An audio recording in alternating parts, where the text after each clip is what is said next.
Padre que estás en los cielos, te damos gracias, Dios, en este precioso día que nos has concedido.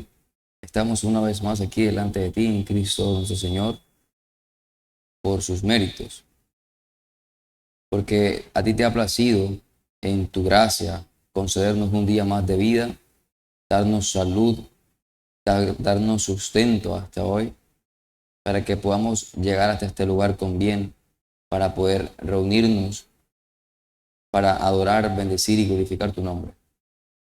Te rogamos por este espacio de escuela dominical, que nos ayudes, que nos des entendimiento, que nos des mentes concentradas y dispuestas a entender la verdad de tu palabra. Y en la medida en que estudiamos, oh Dios, a través de tu Espíritu Santo, nos conforme más a la imagen de nuestro Señor Jesucristo. Todo esto, Dios, te lo rogamos para tu gloria, en Cristo Jesús nuestro Señor. Amén. Mis hermanos, en la mañana vamos a continuamos igual con nuestra serie sobre teología bíblica. Como saben, estamos en el primer libro de Samuel. Hasta este punto ya hemos estudiado 20 capítulos y pues a lo largo de ello hemos visto el desarrollo de la historia del pueblo de Israel. En lo que van de estos capítulos, este libro nos narra la transición significativa de la historia del antiguo Israel, de un periodo anárquico de los jueces hacia el establecimiento ya de la monarquía.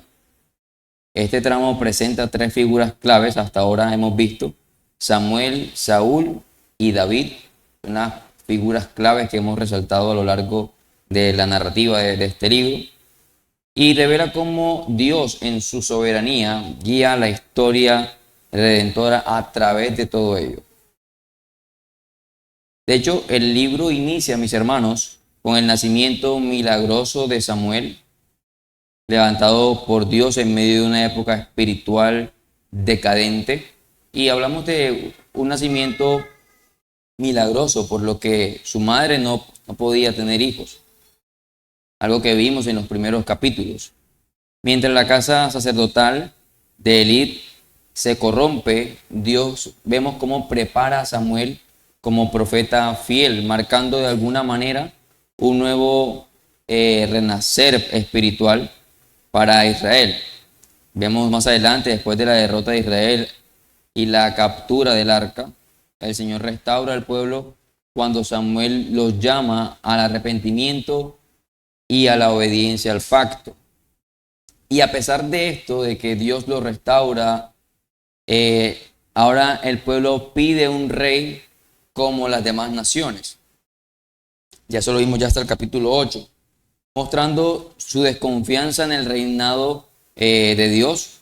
Y aún así, el Señor les concede un rey, que es donde entra ya esta segunda figura, que es Saúl, quien comienza con promesa, pero pronto con el desarrollo de la historia revela un corazón orgulloso y desobediente.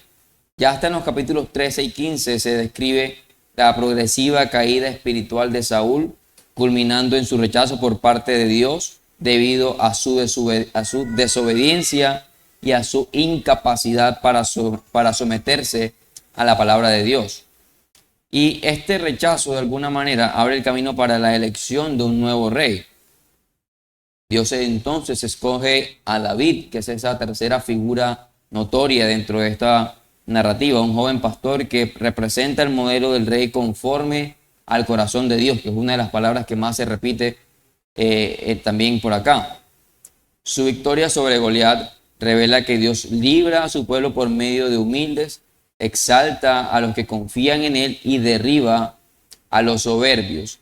Y mis hermanos, el éxito de David provoca de alguna manera los celos en Saúl, cuya paranoia y decadencia moral lo lleva a perseguir injustamente al ungido del Señor. Este contraste, mis hermanos, Saúl rechazado y David bendecido, anticipa de alguna manera el surgimiento de la dinastía davídica, que es clave, de hecho, en la historia mesiánica.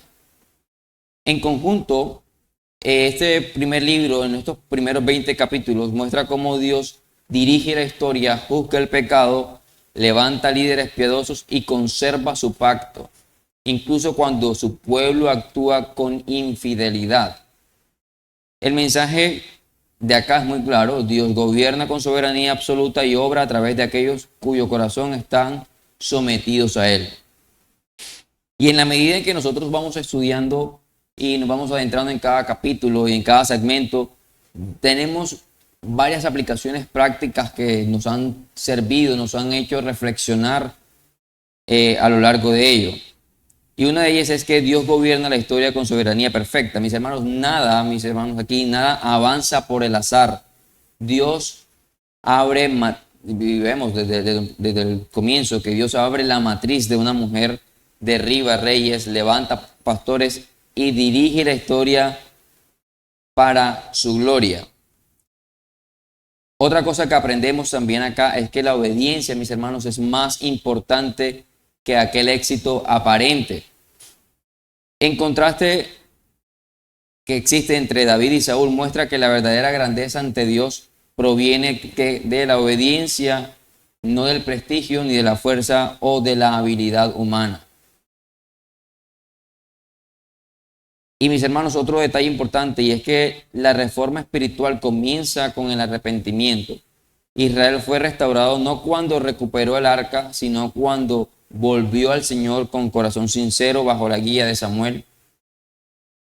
Y mis hermanos, la vida cristiana debe también seguir ese tipo de patrón. Otra cosa que hemos aprendido es que el pueblo de Dios no debe conformarse al mundo. Miremos cómo en esta historia Israel pide un rey por motivos carnales, fiándose en la forma en que vivían los demás pueblos. La iglesia, mis hermanos, debe resistir la tentación de definirse según los valores de la cultura y someterse exclusivamente a la palabra de Dios. Y eso tiene mucho que ver, mis hermanos, con el tema de cómo nos dirigimos a Dios también en adoración, o la manera en cómo nos dirigimos también en el culto acá en nuestra iglesia local. Muchas veces hemos visto que muchas iglesias se adhieren a tendencias llevadas por la cultura y por la moda o por lo que esté en el momento. El llamado de nosotros, mis hermanos, es siempre a tener este libro como nuestra regla final en cuanto a cómo debemos dirigirnos a Dios. Otro detalle importante que también encontramos es que Dios mira el corazón y no la apariencia. Y vemos eso cuando el profeta Samuel se acerca a los hijos hacia donde están estos varones, de donde Dios va a escoger a su nuevo rey. Y vemos que cuando ve a David, como que lo descarta. Y mis hermanos, Dios es quien hace la elección al final. David es elegido por su carácter interior. Y mis hermanos, el creyente debe cultivar la integridad, humildad y dependencia del Señor. Cada uno de estos detalles que hemos resaltado a lo largo de la narrativa, poco a poco nos va enseñando y nos hace reflexionar acerca de cómo nosotros debemos conducirnos. En la mañana de hoy vamos a considerar los capítulos que van desde el 21 al 24. Leeremos algunos pasajes claves y extraeremos, en la medida que vamos avanzando, algunas aplicaciones prácticas y algunos enfoques teológicos que podemos encontrar a lo largo de esta narrativa. En el capítulo 21, que es un pasaje que retrata a David, el rey ungido por Dios, en una de las etapas más oscuras de su vida. Este texto nos muestra que el gigante de la fe venció a Goliat, sino al hombre vulnerable que huye desesperadamente del rey Saúl.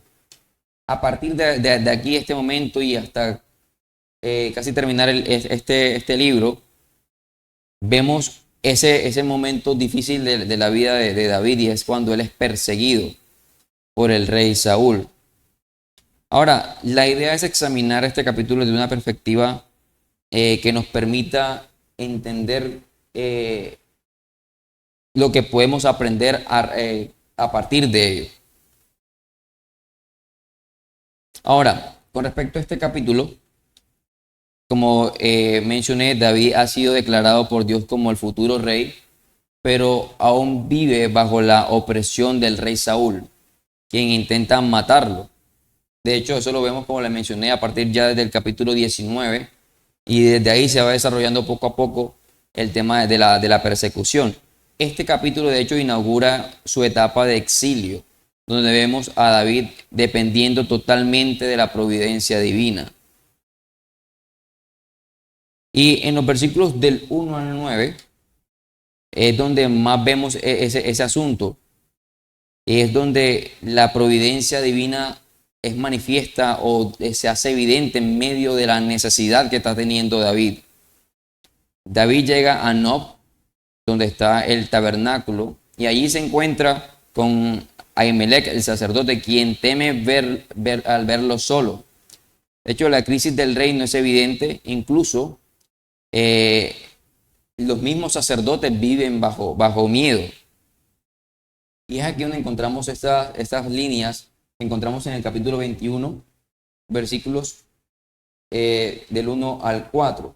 Y dice: vino David a Nob al sacerdote Ahimelech, y se sorprendió Ahimelech de su encuentro, y le dijo: ¿cómo vienes tú solo y nadie contigo? Y respondió David al sacerdote Ahimelech: el rey me encomendó un asunto y me dijo: nadie sepa cosa alguna del asunto a que te envió y que te he encomendado. Y yo les señalé los criados un cierto lugar. Ahora pues, ¿qué tienes a mano?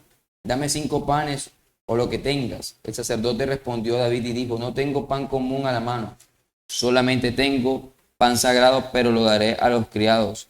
Sean guardados a lo menos de mujeres. Y acá, mis hermanos, vemos cómo inicialmente David pide pan a Ahimelech, le responde que solo tiene los panes sagrados, el pan de la proposición, y esta comida estaba destinada exclusivamente para los sacerdotes, pero Ahimelech le entrega en un acto de misericordia cuidadosamente discernido. Y vemos que, de hecho, Jesús también habla acerca de esto en Mateo capítulo 12, enseñando que la misericordia incluso supera el ritualismo. Y de hecho, voy a citar lo que dice Mateo capítulo 12 en los versículos del 3 al 4, donde se dice: ¿no habéis leído lo que hizo David? ¿Cómo entró en la casa de Dios y comió los panes de la proposición? Y mis hermanos, esto muestra que la ley ceremonial debía servir al bien del pueblo, no a su destrucción. Más adelante vemos también que aparece Doeg edomita en el mismo capítulo, quien se convertirá en un instrumento de juicio. Su presencia, de hecho, mis hermanos, introduce tensión y anticipa el sufrimiento de los sacerdotes. Luego que Ahimelech le entrega a David la espada de Goliat, cosa que también encontramos acá, y de hecho resulta irónico que el arma que simboliza la victoria de David ahora le sirve mientras huye. Dios recuerda a su siervo que él sigue siendo su protector en medio de toda esta circunstancia. Y más adelante ya vemos una etapa también de humillación de David. Y es cuando David ya huye a Gat, que es la ciudad del gigante que él mismo había matado, es decir, la ciudad de Goliat. Esto demuestra la desesperación que David vivía en su momento, hasta el punto de irse hasta ese lugar. Y de hecho aquí los sirvientes del rey lo reconocen y le dicen las palabras que encontramos en el versículo 11 de este mismo capítulo 21. Dice: ¿no es este David el rey de la tierra? Sin saberlo, mis hermanos acá confirman el plan de Dios. Aún los enemigos de Dios acá lo reconocían como el ungido. David, sin embargo, temió en gran manera. Este es el hombre según el corazón de Dios, pero temiendo como cualquier ser humano. De hecho, su reacción acá, mis hermanos, revela que los creyentes pueden experimentar miedo genuino sin dejar de de pertenecer al Señor. Y es cuando, de hecho, en el texto nos dice que él finge demencia. Esto es un acto de alguna manera también humillante, incluso indigno, pero en medio de esta situación también Dios lo libra. Y este episodio revela la doctrina que conocemos también como la providencia divina, donde Dios obra incluso a través de decisiones frágiles. Y esta providencia divina vemos cómo le sostiene. Dios le provee pan.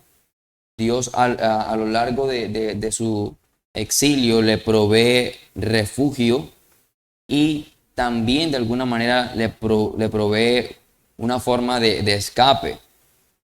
Y esto de alguna manera nos recuerdan algunas líneas, por lo menos como las que encontramos en Salmo capítulo 23, versículo 1. Jehová es mi pastor y nada me faltará.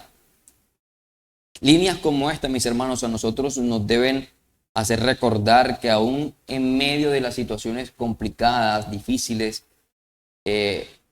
pertenecemos aún a Dios y Dios nos sostiene. Y una de las promesas que Dios nos hace es esta, es que nada nos faltará. Y esto también lo podemos comparar con lo que nos dice Pablo en la carta a los Romanos en el capítulo 8, versículo 28, donde nos dice, todas las cosas obran para bien. Incluso aquellas cosas menos afortunadas o las que nosotros creemos menos afortunadas para nosotros. Y vemos cómo inclusive en medio de la humillación, en medio de los momentos difíciles de la vida, Dios nos va formando para nuestro bien y para su gloria. Y vemos cómo este patrón se sigue o se repite o se ve en muchos de los líderes que hemos visto a lo largo de los libros que hemos estudiado. Vemos en el caso de José, cómo también él fue humillado y fue llevado hasta tener una situación bastante complicada. Lo vemos también en Moisés, todo lo que tuvo que padecer en medio de toda su historia. Y de hecho el mismo Cristo, antes de ser exaltado, todo lo que padeció. De hecho, mis hermanos, Jesús usa este capítulo para enseñar que la ley ceremonial debe interpretarse a la luz de la misericordia. Cuando vemos el acto de misericordia que tiene este sacerdote para con David. Y, mis hermanos, la debilidad del creyente o de los varones de Dios no anula en ninguna medida el plan de Dios. No se trata de qué tan fuerte o qué tan hábil soy para llevar a cabo tal plan. Nosotros debemos aprender a depender enteramente de Dios. Depender enteramente de Dios. David temió, David falló, David actuó torpemente y sin embargo Dios lo cuidó en medio de todo eso. Recordemos que el justo por la fe vivirá. Mis hermanos, independientemente, como les menciono, de lo quizá de lo torpe a veces de las situaciones que nosotros tenemos, de las opciones que tomamos, de las elecciones que hacemos, no importa a veces lo torpe de ello y lo poco habilidosos que podemos ser para llevar a cabo cierta tarea. El plan de Dios no va a entorpecerse por nada de eso. De hecho, en este episodio en el que David se encontraba en Gad perdido, pero miremos que Dios prepara a David para, en medio de esto, prepara su carácter para llevarlo hacia donde Él lo quiere llevar. Y de esto tenemos varias aplicaciones prácticas también para nosotros. Y es que así como Cristo, que también es nuestro ejemplo, padeció cada una de las cosas que padeció, nos enseña que Él puede comprender nuestras debilidades. Y de alguna manera David prefigura a Cristo en esto. Jesús también fue humillado y rechazado al igual que David. Otra cosa que debemos aprender en medio de este capítulo, y es que la iglesia, mis hermanos, debe valorar la misericordia por encima del ritualismo. Y vemos a Elimelec acá como un ejemplo de compasión que muestra misericordia a David. Otra cosa que podemos resaltar de este capítulo es que Dios nos sostiene aun cuando actuamos con debilidad. Vemos, David tomó decisiones imperfectas, pero Dios, a pesar de eso, lo guarda, pues Él guarda a todos sus santos. Y entender, mis hermanos, que los tiempos de humillación y los tiempos difíciles son parte de la formación espiritual del creyente. Cada momento difícil y circunstancia que a nosotros nos parece complicada son parte de la formación que nosotros recibimos por parte de Dios para nuestro carácter. Cuando tenemos esas situaciones, lo importante a veces es orar y pedirle a Dios que nos ilumine y nos guíe acerca de cuál es el fin de esta situación que estoy atravesando.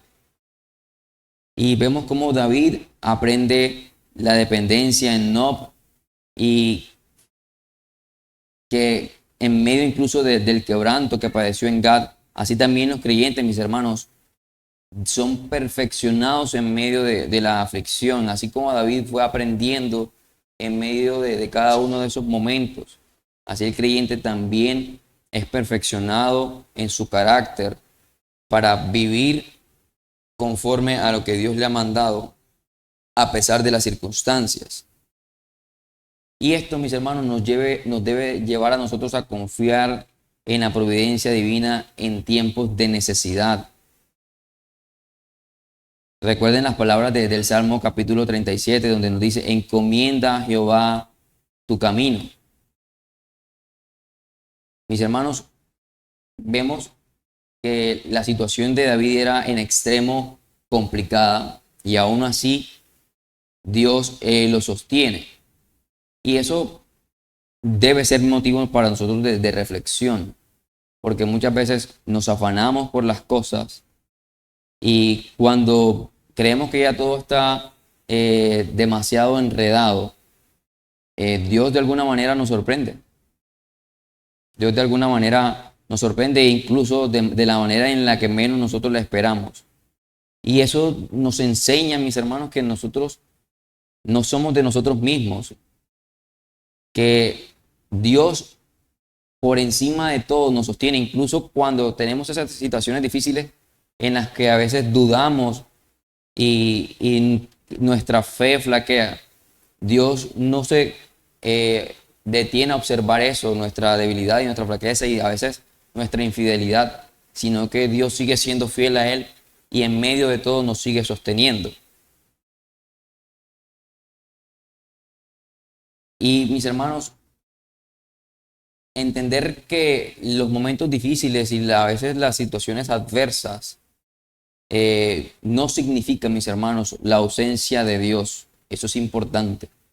Que Dios no está ausente en medio de las situaciones difíciles. Pues David es perseguido, pero también fue ungido por Dios. Fue afligido, pero en medio de su aflicción, Dios lo sostuvo. Este capítulo 21, mis hermanos, nos presenta a un David profundamente humano, frágil y necesitado, y es lo que veremos en los capítulos que nos quedan por delante. Pero también vemos a un Dios profundamente fiel que provee y sostiene y guía. Este capítulo, mis hermanos, nos recuerda que el reino de Dios avanza a través de la debilidad y que los siervos de Dios son formados incluso en medio de la aflicción. Aún en Nob y en Gad, que son lugares en los que David padeció necesidad y humillación, la mano de Dios lo sostuvo obrando en medio de todo eso. Y este, mis hermanos, es un testimonio del carácter del Dios del pacto, que nunca abandona a sus hijos y que ejecuta su propósito incluso a través de las circunstancias que parecen contradecir todo su plan. Y vemos que este patrón se repite a lo largo de la historia del pueblo de Dios. Dios primero permite la humillación, luego la exaltación, y vemos cómo aquí David pasa también por inclusive habitar en una cueva. Vemos las situaciones difíciles de quebranto que tiene, pero a pesar de eso también tiene sus victorias. Y este patrón es bastante repetitivo. De hecho, los puritanos y en particular Thomas Watson, en una de sus obras resume la esencia de este capítulo cuando afirma lo siguiente. Dice: Dios puede hacer un medicamento con cualquier cosa. Él puede convertir las cruzadas del creyente en coronas y las aflicciones de los santos en escalones hacia la gloria. Y esto es exactamente lo que vemos en la vida de David, por lo menos hasta este capítulo 21. Todas sus aflicciones no fueron interrupciones del plan de Dios, sino instrumentos mediante los cuales Dios lo prepara para reinar.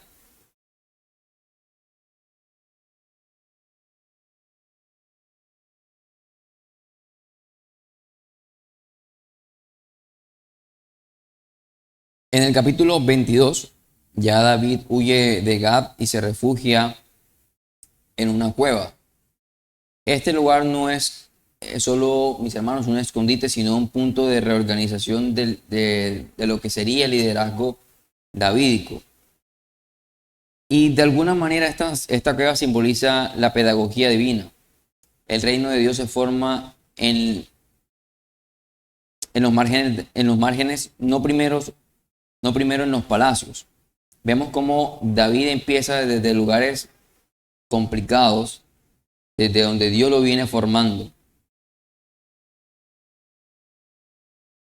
En paralelo con Saúl, vemos que Saúl continúa su descenso espiritual y moral, mostrando el colapso de un liderazgo desconectado del pacto.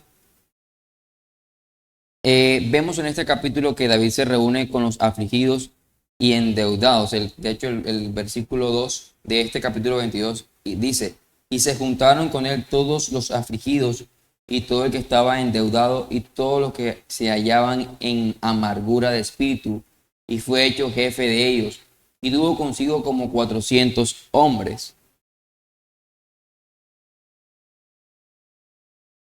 La comunidad que se agrupa alrededor de David no es militarmente destacada ni socialmente influyente, algo que salta a la vista al momento en que las líneas describen qué tipo de personas se juntaron con él. Vemos que son los rechazados de Israel, afligidos, endeudados, amargados. Este grupo está pronto a ser transformado en lo que sería la base, o sería transformado en lo que será el futuro ejército del rey. Y de hecho esto anticipa otro patrón cristológico también, pues Cristo también reúne a los débiles y despreciados. Dios, mis hermanos, no comienza su obra con los fuertes, sino con los quebrantados. Y mis hermanos, la iglesia debe ser refugio para este tipo de personas: los heridos, los rechazados, los necesitados. Siguiendo la narrativa, vemos también algo que es importante sobre lo cual reflexionar, y es que David da protección a sus padres. De hecho, David lleva a sus padres a Moab, y vemos que de alguna manera esto también conecta con la historia de Ruth, su bisabuela, quien era moabita. En un contexto de gran tensión familiar y nacional, David actúa con responsabilidad. El rey de Moab recibe a sus padres, recordando que Dios usa inclusive en medio de esto las conexiones históricas para proveer en momentos críticos.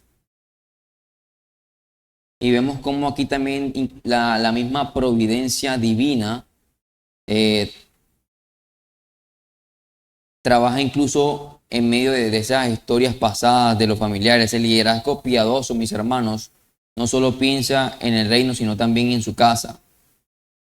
Y algo sobre lo que nos hace reflexionar este asunto, mis hermanos, es en el hecho de que nosotros tenemos una vida mucho más allá de estas cuatro paredes.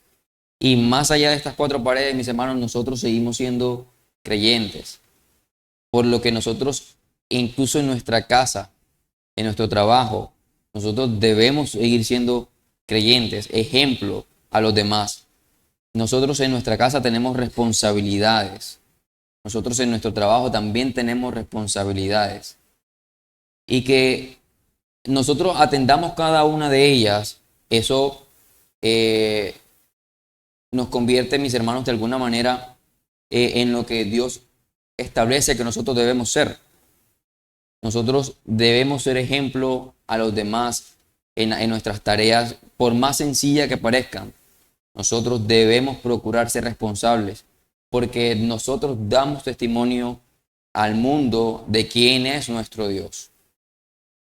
Y es por eso que nosotros nos esforzamos en cada una de las esferas en las cuales nosotros nos desarrollamos para ser responsables, porque van a hablar de nuestro Dios por quienes somos nosotros.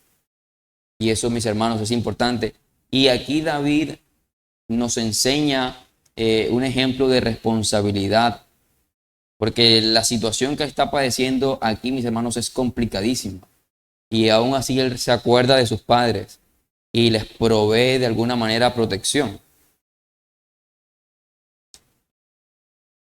Entonces, mis hermanos, el liderazgo piadoso, por lo menos acá nos enseña, no solo piensa en eso, en qué tan influyente puede ser, sino que también piensa en su casa. Nosotros debemos ser responsables también desde nuestra casa. La narrativa sigue avanzando y acá se introduce ya lo que es el profeta Gad, quien orienta también a David. Gad como profeta, mis hermanos, acá representa la dirección divina activa sobre David, pues Dios está guiando formación espiritual en medio de la persecución. Y aquí David es llamado aún a quedarse en la cueva, a no quedarse en la cueva, sino a seguir en la tierra de Judá, reafirmando su identidad como el ungido de Dios. Y mis hermanos, es importante entender que la obediencia lleva a caminos o a veces a momentos que a nosotros nos parecen confusos y nos sacan inclusive a veces de nuestra zona de confort. Pero a veces nosotros debemos pensar en la obediencia que nosotros debemos hacia nuestro Dios. Y más adelante también ya en los versículos del 6 al 23 vemos uno de los episodios más oscuros de esta narrativa, y es que Saúl ordena la masacre de los sacerdotes. Vemos que ya Saúl, desesperado y espiritualmente endurecido, asesina a todos los sacerdotes de Nob a través de Doeg, el edomita. Y esta escena, mis hermanos, recuerda la corrupción de líderes como Faraón y Acab. Doeg actúa como un agente antirreino, mientras Saúl revela que ha abandonado por completo la ley del pacto.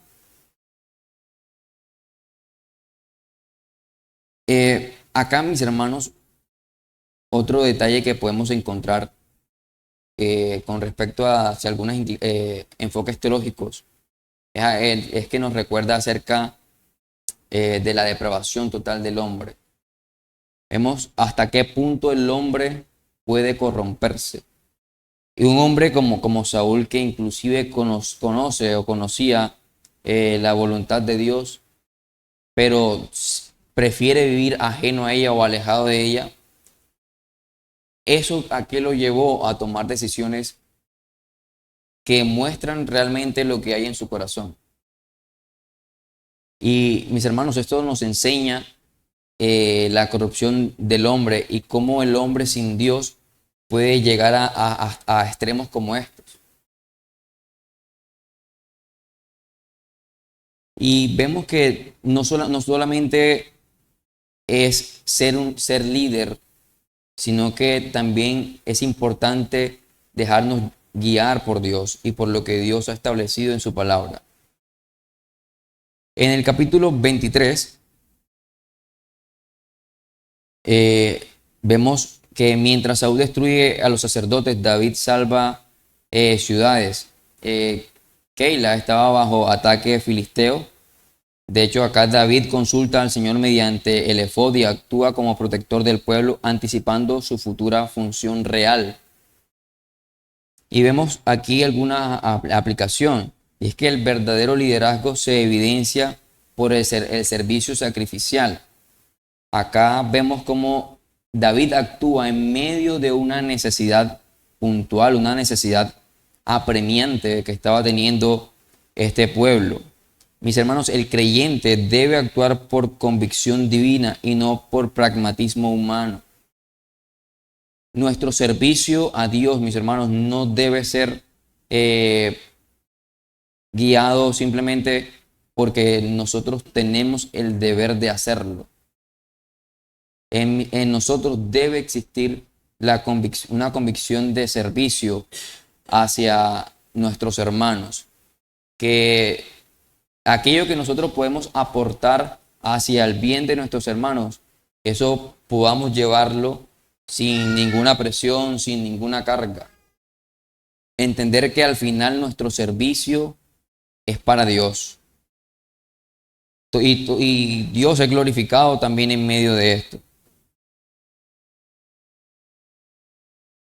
Y en medio de esta situación en la que David rescata a este pueblo, Saúl interpreta, o por lo menos acá ya Saúl está planeando la captura de David. Y Saúl interpreta providencias como aprobación divina. Esto muestra que la ceguera espiritual del corazón endurecido de Saúl lo lleva a actuar conforme a situaciones que nada tienen que ver con el plan de Dios. David, por su parte, consulta al Señor 2 veces mostrando su dependencia total hacia Dios. Y mis hermanos, a veces no toda señal que parece señal de fortuna para nosotros significa una señal de bendición. A veces el dinero fácil en medio de situaciones duras no significa necesariamente una bendición.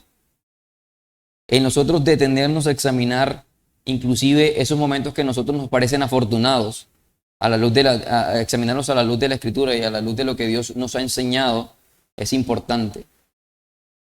No toda oportunidad de salir nosotros favorecidos resulta ser una bendición, porque a veces el camino fácil nos lleva al final a tener finales complicados.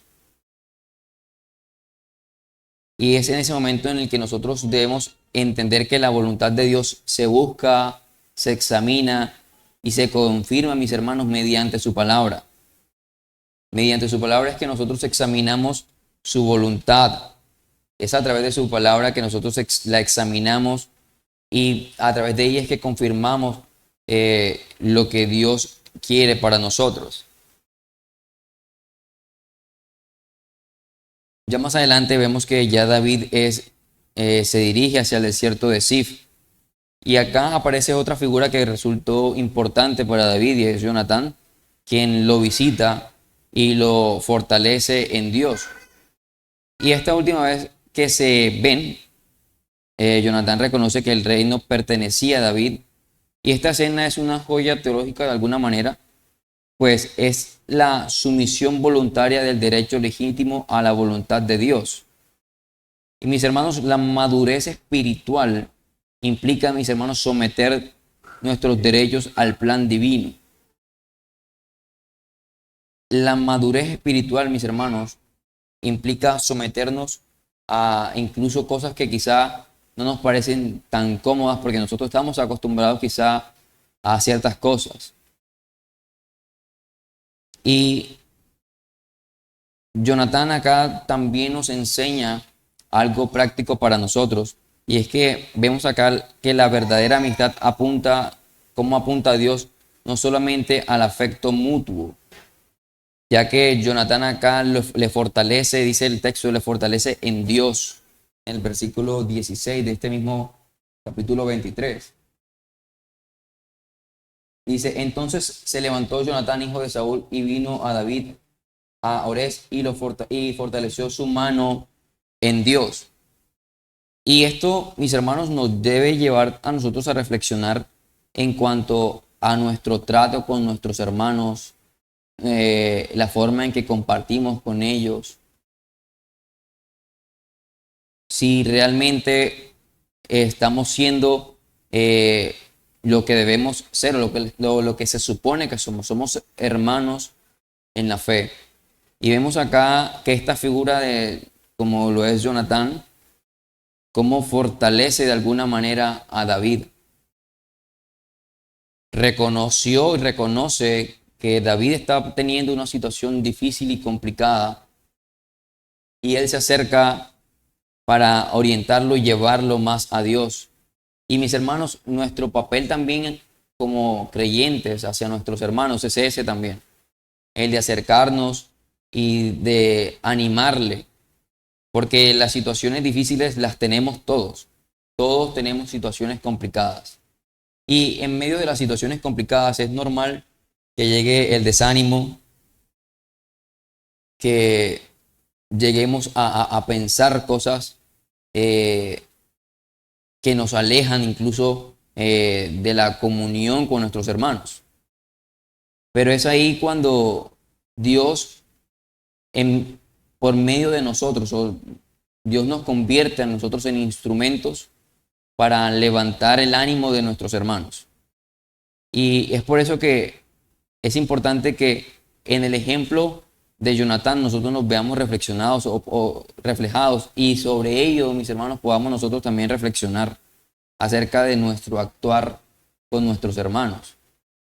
Si estamos nosotros actuando así, que en medio de la aflicción y en medio de las situaciones difíciles que están padeciendo nuestros hermanos, nos acercamos para ser de alguna manera una voz de aliento, o de alguna manera ser el instrumento por medio del cual él vea ese consuelo por parte de Dios.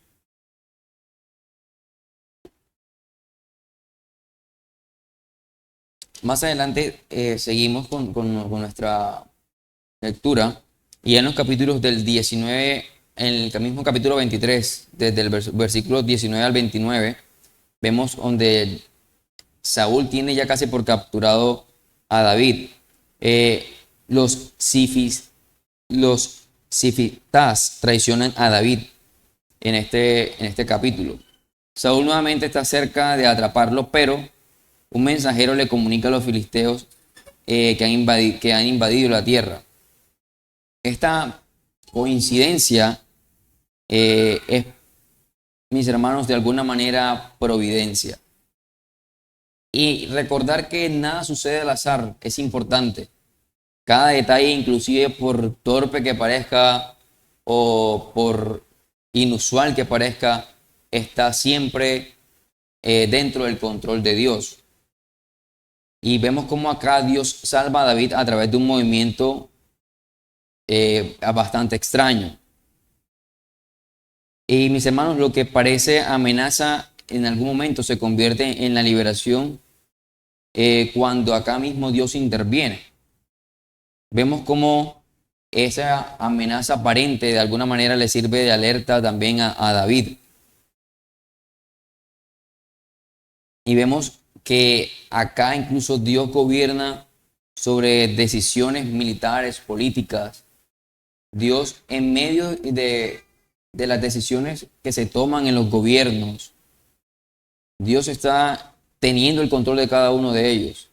Y a veces las decisiones que se toman y los gobiernos, vemos que parecen estar fuera del control divino, pero nosotros debemos recordar que muchas veces ese tipo de cosas nos ayuda a nosotros a, a despertar de ciertas cosas que de alguna manera nosotros rechazamos o tenemos por poco.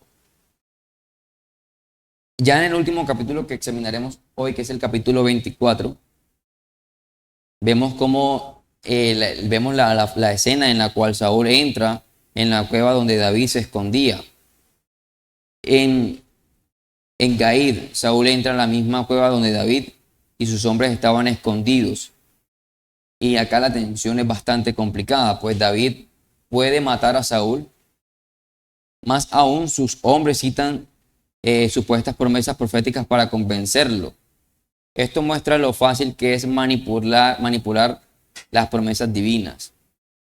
Y es que era fácil, por lo menos para David, hacer caso de cada una de estas palabras, pues al final él se convertiría en el rey legítimo.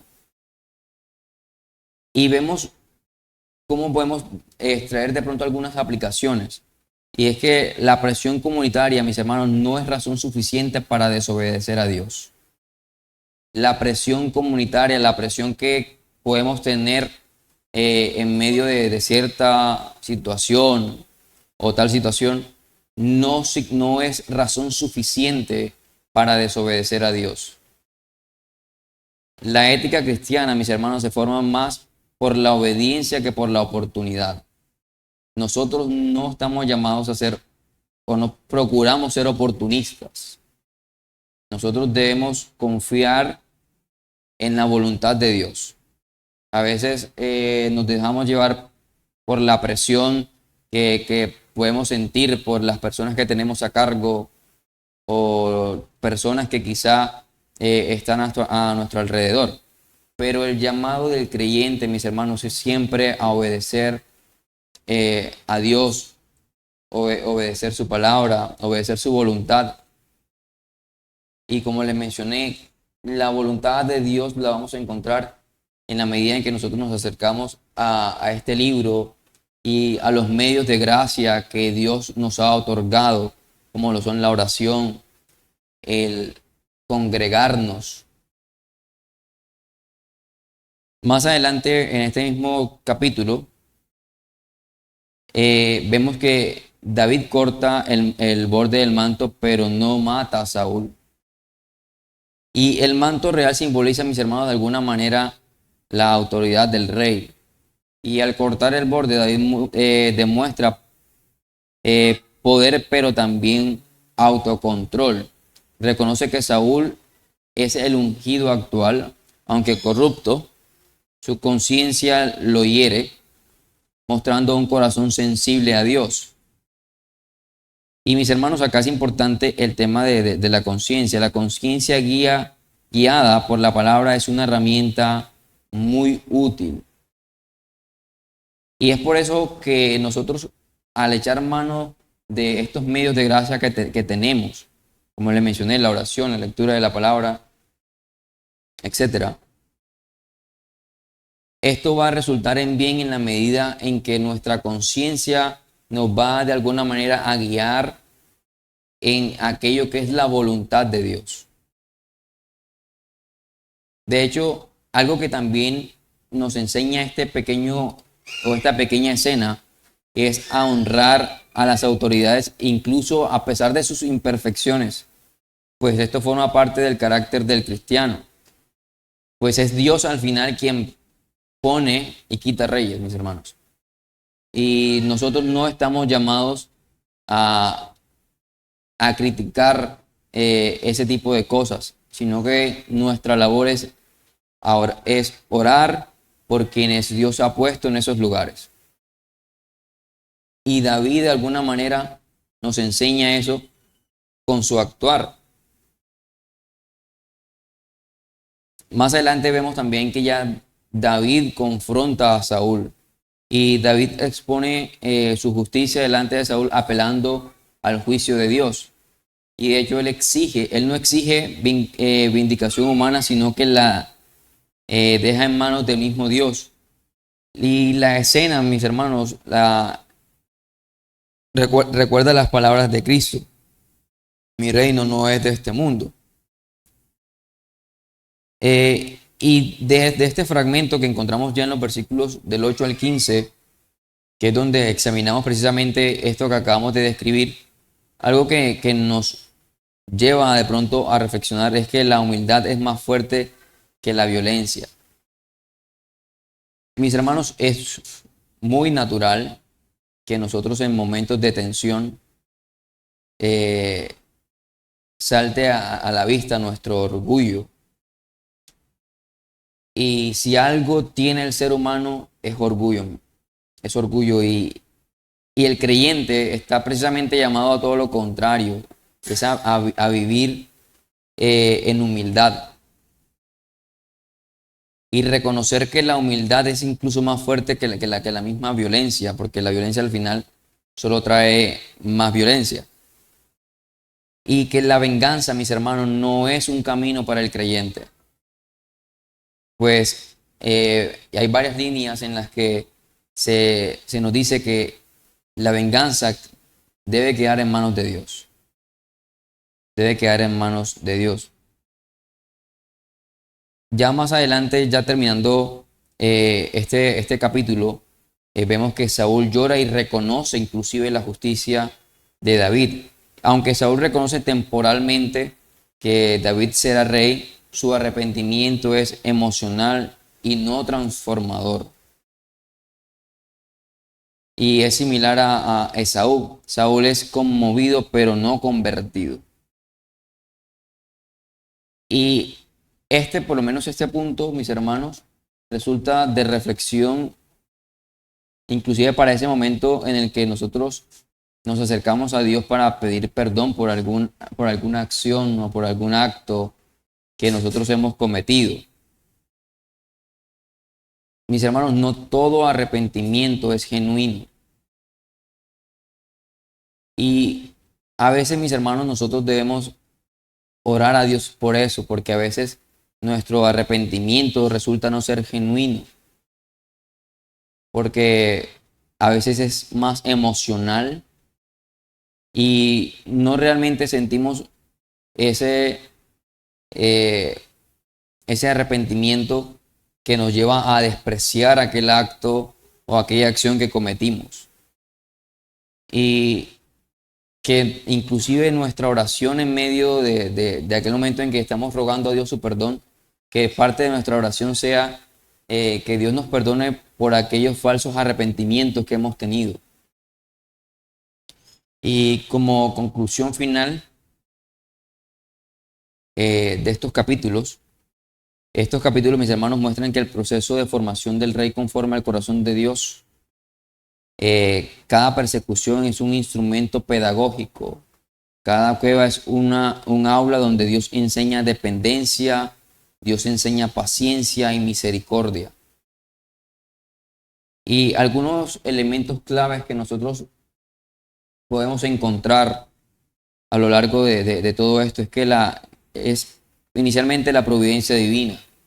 Dios controla, mis hermanos, circunstancias, traiciones, batallas, liderazgos.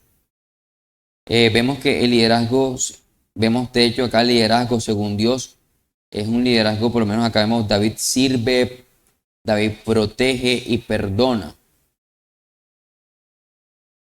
Y algunas aplicaciones que nosotros podemos tener con respecto a todo esto es que vemos cómo Dios forma líderes en medio del sufrimiento.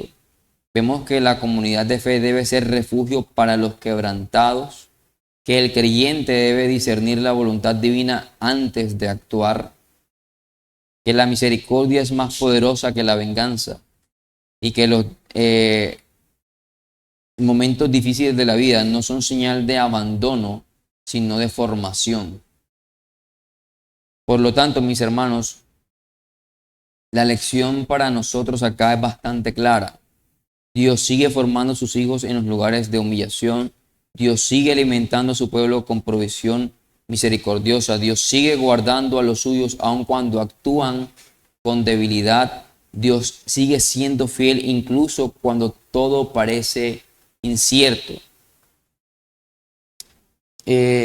que como iglesia, mis hermanos, nosotros aprendamos a confiar en este Dios soberano, en abrazar su providencia con humildad, a caminar en misericordia y someternos a su formación. Mis hermanos, sabiendo que detrás de cada desierto, de cada cueva, cada huida, hay un Dios que hace todas las cosas para nuestro bien y para su gloria. Vamos a orar y tenemos un espacio. Si hay preguntas o aportes, se hacen. Padre que estás en los cielos, te damos infinitas gracias, oh Dios, porque nos recuerdas por medio de tu palabra que tú tienes el control de cada una de las cosas. Nos enseñas, oh Dios, que sin ti no somos nada, pues eres tú quien nos sostiene. Ayúdanos a entender en nuestro corazón, oh Dios, que eres tú quien nos fortaleces, eres tú quien nos guía.